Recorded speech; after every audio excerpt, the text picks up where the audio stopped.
Queridos amigos, es un gusto poder conversar con ustedes hoy y conversar sobre un tema extremadamente importante, de una grande actualidad para la iglesia, para el mundo y también de mucho interés para muchos de nosotros que estamos en el campo del apostolado, de la evangelización. Y me refiero al tema de las mujeres que siguieron a Jesús en el Evangelio. Vamos a tratar de entender un poco este tema, vamos a darle su contexto y luego vamos a hablar de la importancia tan grande que tuvieron estas mujeres en toda la misión de Jesucristo como Hijo de Dios, como predicador del Evangelio, como Mesías, como Redentor. Es una importancia capital. Entonces, primero que nada, una pregunta que nos podríamos hacer todos. ¿Cuántas mujeres siguen a Jesús? ¿Era una cosa habitual en el tiempo de Jesús? ¿Era una cosa normal? ¿Era una cosa extraordinaria? ¿Qué podemos decir sobre este grupo de mujeres? Vamos a introducir el tema con un tema muy pascual y me refiero a la elección de Matías. Sabemos que Jesús eligió a 12 como apóstoles, un número simbólico, un número importante, un número que los evangelios recogen casi como un canon, los 12. En griego la palabra kai dodeka, los 12, un número importante, un número fijo. Y ese número fijo los apóstoles lo van a respetar bajo la autoridad de Pedro, quien por primera vez utiliza su poder como vicario de Cristo, como roca de la iglesia que le había asignado Jesús en Cesarea de Filipo y después en el primado de Pedro. Y inmediatamente después de la ascensión, Pedro toma la palabra y dice: hermanos, perdimos a Judas, ya sabemos lo que le pasó, tenemos que elegir un sucesor para él. Y establece Pedro 2 o 3 criterios sumamente hermosos, sumamente interesantes. El primero, alguien que dé testimonio de la resurrección. El primer criterio es importantísimo.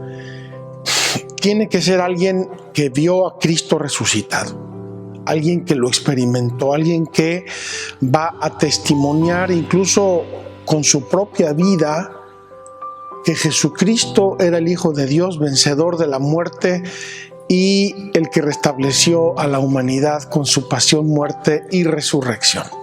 Primer criterio. El segundo criterio es también muy importante y se refiere a la presencia del candidato o de los candidatos en el colegio apostólico. Y dice Pedro, tenemos que elegir a uno de entre aquellos que estuvieron con Jesús desde el bautismo de Juan hasta la ascensión a los cielos. Es decir, que además de los 12, hubo otros discípulos y discípulas que estuvieron acompañando a Jesús todo el tiempo y que fueron testigos de su doctrina, que fueron testigos de sus milagros, que fueron testigos de su vida y sobre todo que fueron testigos de su pasión, muerte y resurrección. Los Hechos de los Apóstoles menciona que había 2 candidatos, entonces tenemos a los 12 más 2, pero parece ser por todo el contexto que no eran los únicos 2. Ellos nombran a 2 posibles candidatos, pero había más. Había un número mayor y de entre ese número mayor ellos decidieron escoger a 2. ¿Cuántos eran el número mayor? Sinceramente no lo sabemos. Podemos pensar también que los discípulos de Emaús formaban parte de este número de discípulos. También cuando Pedro, después de la resurrección, en el así llamado primado de Pedro en Galilea, les dice a sus compañeros: voy a pescar. Dice el Evangelio que había con él varios otros discípulos, y algunos de esos no están mencionados entre los 12 apóstoles. Con esto, los discípulos del primado de Pedro, los discípulos de Emaús y los dos candidatos para sustituir a Judas, probablemente tenemos ya una comitiva de 16, 18, 20 varones.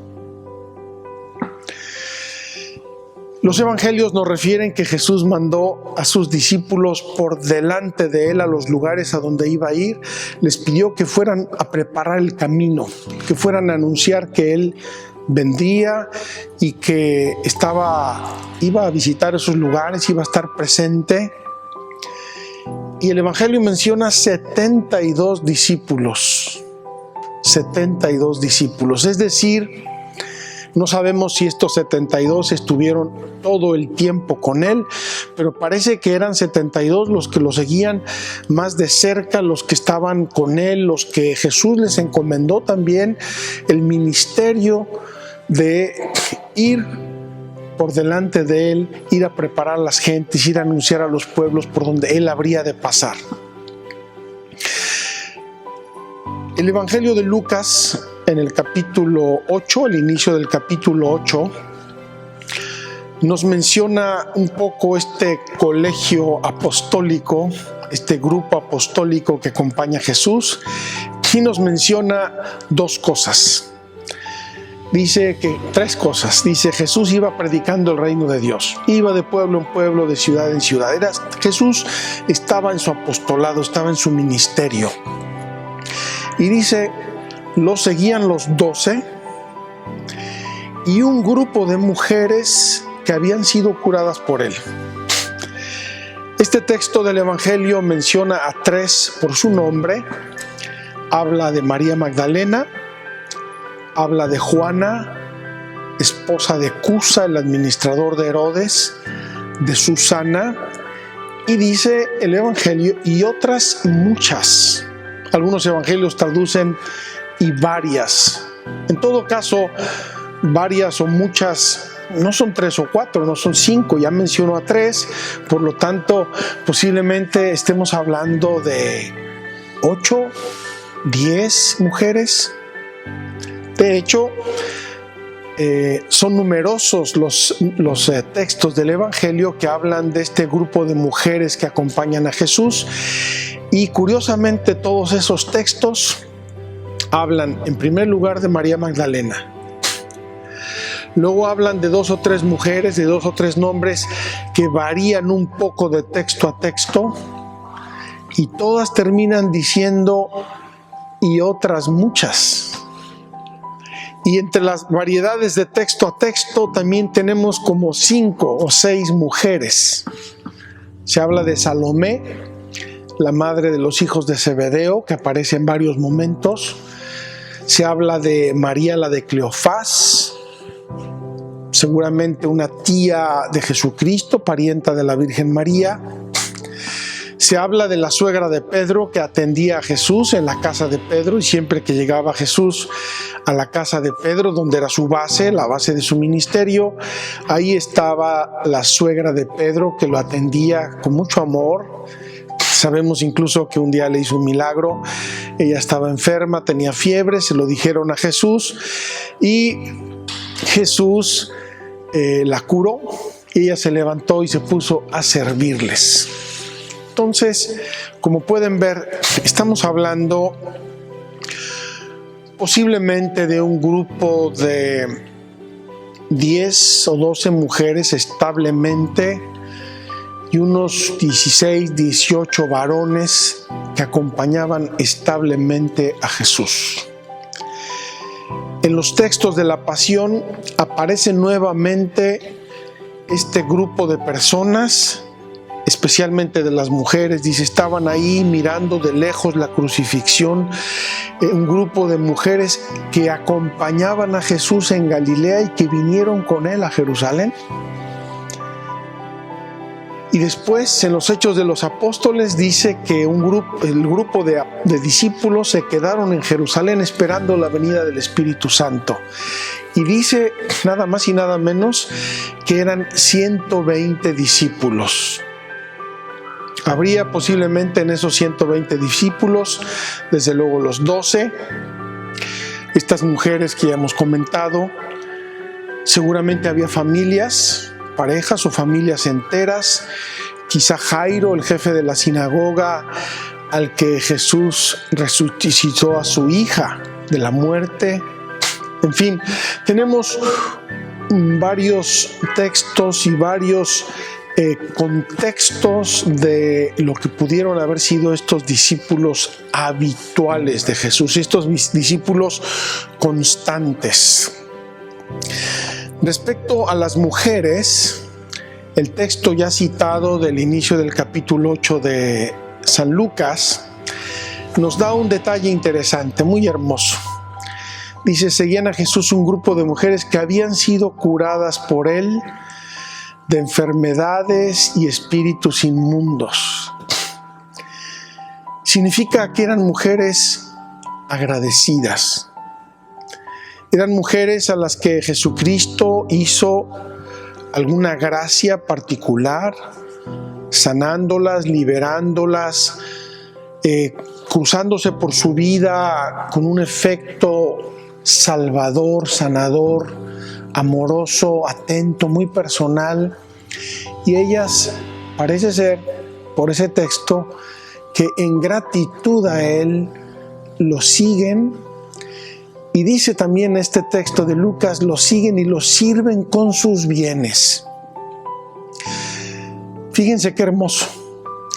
Se forma casi un grupo, se forma casi un colegio, donde hay los 12 y otros, y hay unas mujeres que lo acompañan y le sirven en su ministerio con sus propios bienes, es decir, mujeres generosas, mujeres agradecidas, generosas, mujeres comprometidas, porque dice, le acompañan y le sirven en su ministerio.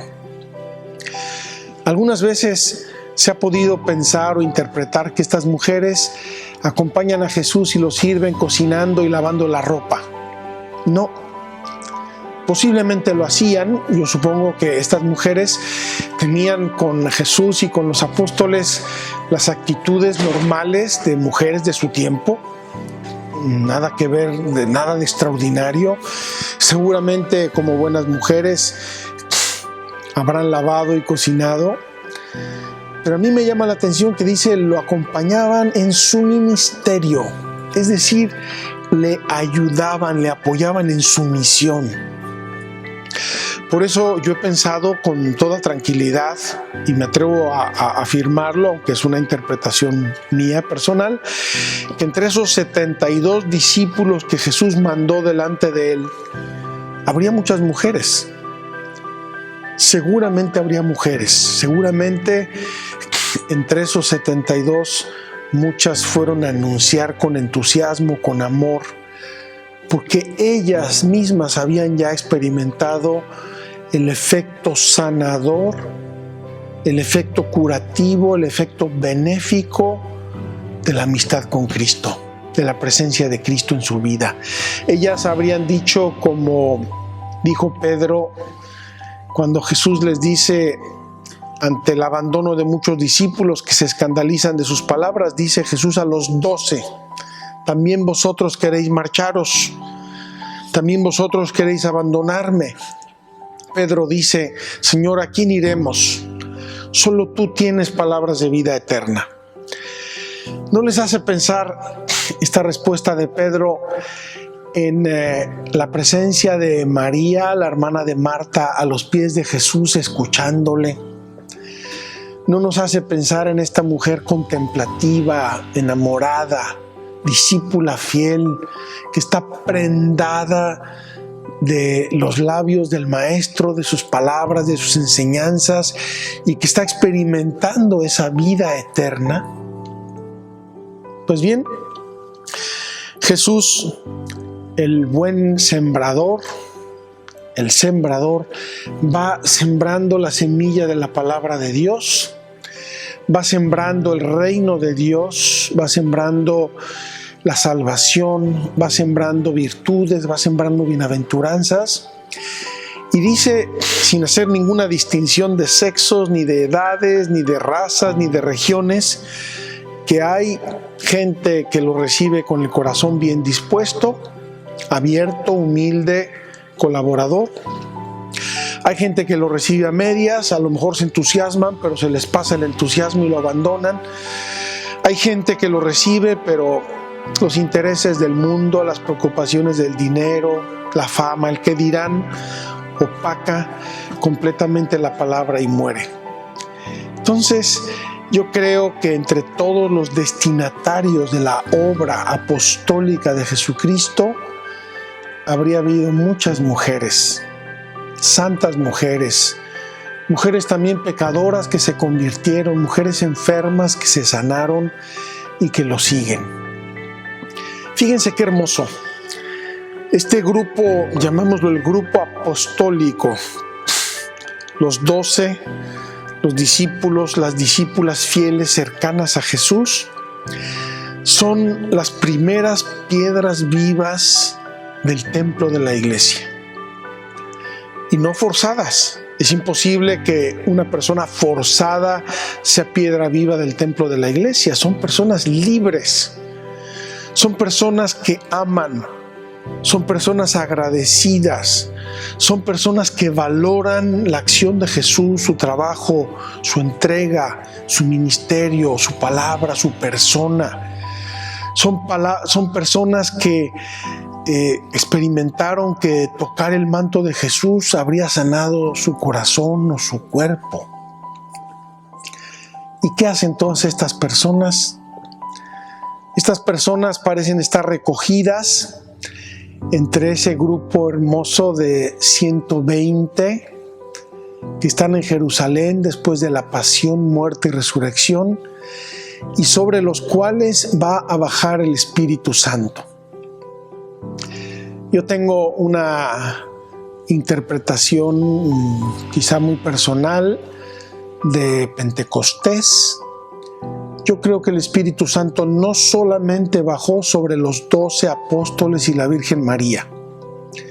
El Espíritu Santo bajó sobre estos 120 discípulos y los llenó de sus dones, los santificó, les dio la fortaleza de salir a predicar el reino de Dios, de salir a dar testimonio de la resurrección de Cristo.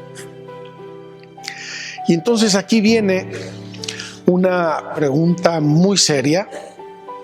Aquí viene una conclusión de toda esta larga introducción al tema de las mujeres que siguen a Jesús.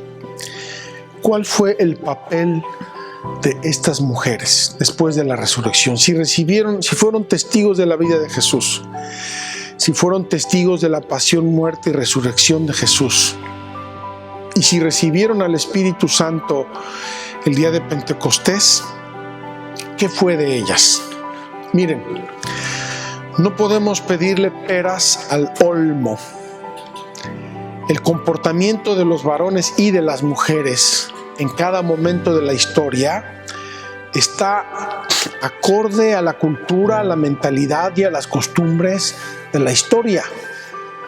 No hay, o mejor dicho, hay casos excepcionales, pero lo normal, lo lógico, lo habitual es que cada uno sea hijo de su propio tiempo. Vive en su cultura, con sus costumbres, con su mentalidad, con sus actitudes, y ahí vive. Entonces, tenemos la iglesia naciente que estamos acostumbrados a ver en manos de los apóstoles. Salen los apóstoles, Pablo se va a predicar, Pedro está predicando, va a Antioquía, los Bartolomé, etcétera, y se van multiplicando en los Hechos de los Apóstoles esta vida, y luego se nombran los primeros presbíteros y se nombran los primeros obispos y empieza a constituirse una iglesia jerárquica. ¿Y dónde quedan las mujeres? Me voy a atrever a hacer un ejemplo. Espero que les guste. Es un cuerpo. La iglesia es un cuerpo de piedras vivas. Y si los apóstoles y los presbíteros y los diáconos y los sacerdotes y los obispos son el esqueleto, las mujeres seguramente son la carne de este cuerpo. Las mujeres, repito, fieles a su tiempo, fieles a su mentalidad, fieles a su cultura, ellas están viviendo y trabajando para el reino de Cristo en ese ambiente, en ese contexto. Y yo creo que el contexto por excelencia de esas mujeres era su familia. Familia, entendámosla en el sentido antiguo, la parentela, la familia extendida, y también su profesión, su ambiente social. Así, por ejemplo, en los Hechos de los Apóstoles encontramos una serie de mujeres que se convierten por la predicación de Pablo y que ayudan a Pablo y que hablan en la sinagoga y que hablan en su parentela. Hablan de me parece que es una teñidora de telas, una mujer. Debió ser una mujer inteligente, capaz, tenía un negocio, y un negocio probablemente importante en ese tiempo, y esta mujer en su ambiente, desde su negocio, desde su vida normal, ordinaria del tiempo, desde ahí predica a Cristo, extiende el evangelio y hace discípulos y trabaja, y son evangelizadoras. Me atrevo a llamar esta misión profunda de la mujer, porque la mujer tiene una sensibilidad espiritual excepcional, muy superior a los hombres. La mujer es mucho más receptiva de los valores religiosos espirituales. La mujer tiene una sensibilidad interior que la conecta más fácilmente con el plan de Dios, con las cosas trascendentes, con una mirada más elevada y no la materialidad de todos los días. La mujer tiene esta habilidad. Igual está cocinando, que está pensando en las cosas grandes, en las cosas profundas. El Papa Juan Pablo II, hablando de la mujer en la carta Mulieris Dignitatem, presenta el hágase en mí según tu palabra de la Virgen María como el grande paradigma de la vocación, del prototipo de mujer que es activamente pasiva. María no sale como un bulldozer a hacer cosas en el nombre de Dios, dice hágase. De algún modo es pasiva, pero es libre, deliberada, amorosamente pasiva, porque la mujer es receptiva en la vida, es receptiva en muchas cosas de la vida ordinaria, es receptiva especialmente de la alianza de Dios. Y en su respuesta amorosa, en su respuesta comprometida, la mujer se convierte en evangelizadora. Qué misión tan profunda, tan hermosa. Qué misión encomendó Dios a la mujer de tejer el evangelio con la vida ordinaria, con el trabajo, con el nacimiento, con la educación, con la vida social, con las relaciones familiares, con los eventos familiares. Tejer, impregnar el evangelio en todo esto. Queridos amigos, sé que es una idea muy general, muy hermosa, espero que sea de iluminación. La mujer tiene una vocación gigante, hermosa, maravillosa, santa. Ojalá que se valore, ojalá que sean conscientes, ojalá que no haya esas falsas expectativas que a veces ciertas ideologías nos presentan, ¿verdad?, que me hacen un grande descontento de lo que tengo, buscando lo que no tengo. Un poco lo que dicen que la manzana del vecino siempre se ve más rica que la manzana de tu propio huerto. Queridas mujeres, ustedes son bellas, son hermosas, son santas, son importantes, son determinantes en la historia de la humanidad por lo que son. Descubran lo que son, valoren lo que son, entiéndanlo, profundícenlo en la mente de Dios, en la Sagrada Escritura, en la oración. No tratemos de descubrirlo en la mentalidad mundana, secularizada, alejada del plan de Dios. Solamente en Dios podrán ustedes descubrir toda la hondura, toda la profundidad, todo el significado y toda la belleza de lo que son y de la vocación para la que fueron creadas. Que Jesucristo, el Señor, les conceda este regalo, que les abra el corazón a la grandeza de su vocación, de su misión y de su ser, y que con eso sigan enriqueciendo a nuestra humanidad tan necesitada de ustedes, tan deseosa de que ustedes sean lo que Dios quiere que sean. Que Dios les bendiga.